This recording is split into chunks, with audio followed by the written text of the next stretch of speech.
Баршаңызға жалынды сәлем достар. Бүгін сіздерге 2012 жылғы «Никто не выжил» атты фильмін қысқаша айтып беретін боламын. Әрине лайк пен подписаться кнопкаларын басуды ұмытпаңыздар. Ал біз көпке созбай осымен бастаймыз.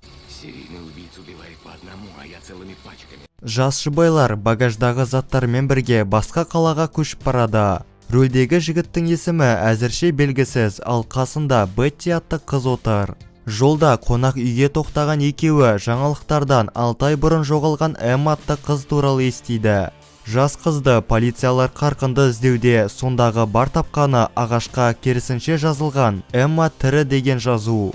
Олардың ойынша жас қыз ағашқа байлаулы болғандықтан осылай жазса керек. Енді полициялар іздеуді қайта жалғастырмақшы.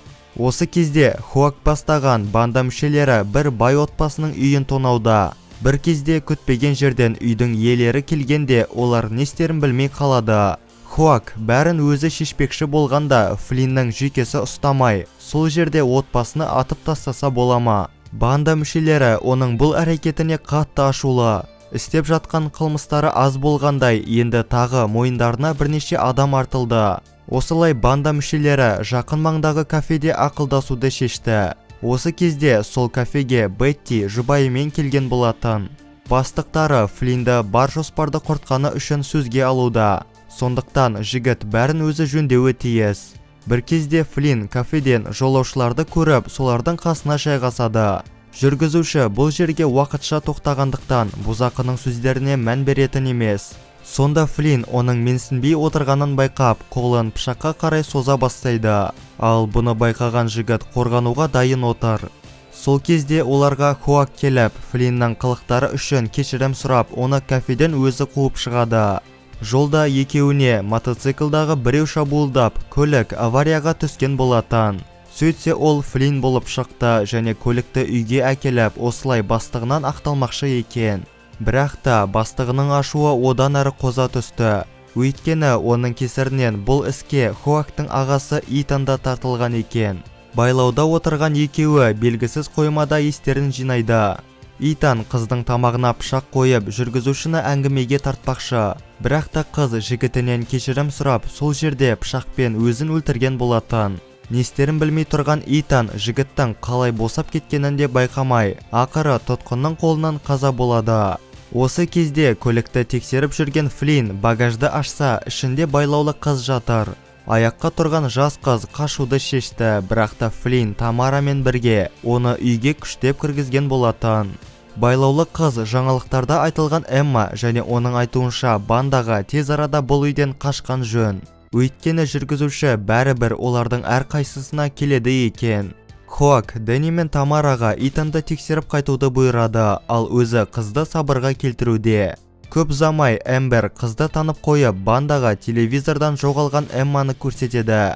Қыздың ата-анасы тапқан адамға $2 миллион беруге дайын. Тез арада қайтып келген Тамара мен Дэнни бастықтарына Итанның денесін көрсетуде.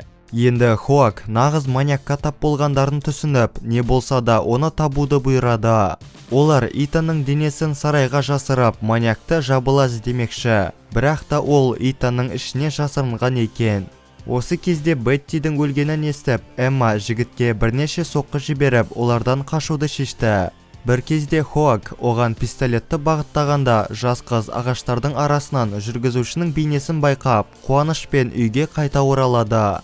Өйткені дәл қазір банда мен маньяктың арасында қызық басталғай жатыр. Қолына қаруды алған Хоак жігітті іздеуге шықты. Бірақ та жіпке оралған найза оның арқасына қадалып, маньяк оны тартып алып кетеді. Айналаға оқ жаудырған Флин мен Тамара ақыры үйде жасырынбақшы. Өйткені Дэнни жарақат алған болатын. Банда мүшелері ары қарай не істейтіндерін білмей тұр. Осы кезде жүргізуші Хоакты мясорубка арқылы азаптауда. Оған өзінің кім екенін түсіндіріп, жігіттен банда жайлы ақпарат алған соң, оны мясорубкаға тастай салады. Эмбер қыздың не үшін маньякты күтіп тұрғанын түсінер емес. Эмманың көз алдына жүргізушінің айтқан сөздері елестейді. Тұтқында болғанда ол жас қызға адамды жедел құтқаруды үйретемін деп өз тамырын кескен екен. Осы кезде Эмбер мен Тамара сөзге келіп, бір-біріне қол көтере бастайды.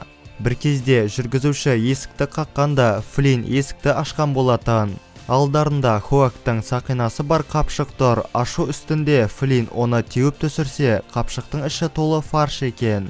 Әлсіреген Дэнни гараждағы көлікті жөндемекші, өйткені бұл олардың аман қалуға деген жалғыз мүмкіндіктері. Дэнни мен Эмбер гаражға кеткен соң, Эмма бұның қате шешім болғанын түсінеді. Өйткені бәрі бірге болғанда мүмкін оған қарсы тұралар ма еді. Ал қазір олар екіге бөлініп, маньяктың жұмысын жеңілдетіп берген екен. Эмбер мен Дэнни әйтеуір көлікті оталдырған болатын. Бір кезде жүргізуші Дэннидің қасынан пайда болып, оның басын айналып тұрған моторға тығып жібергенде, салонның іші бірақ қан болады. Енді Эмбер үйге қарай қашуда, бірақ та маньяк оны жіберетін емес. Терезеден бәрін көріп тұрған Флинн тез арада үйден қашуды ұсынады. Қыздармен бірге гаражға келсе, жерде тірі Дэнни жатыр. Енді олар жігітті көлікке салып, үйден барынша аулақ қашты. Жерде жатқан Эмбер маньяктан бұның бәрі не үшін екенін сұрағанда, ол өзімді формада ұстау үшін деп жауап береді. Енді құрылғыдан сигналды естіген жүргізуші қалғандарының ізіне түспекші. Флинн емханаға келіп, Дэнниді есіктің алдына тастап кетеді, ал маньяк жаяу шоссымен келе жатыр. Жолда оған жасөспірімдер тоқтап, жігітті жеткізіп тастауды шешті.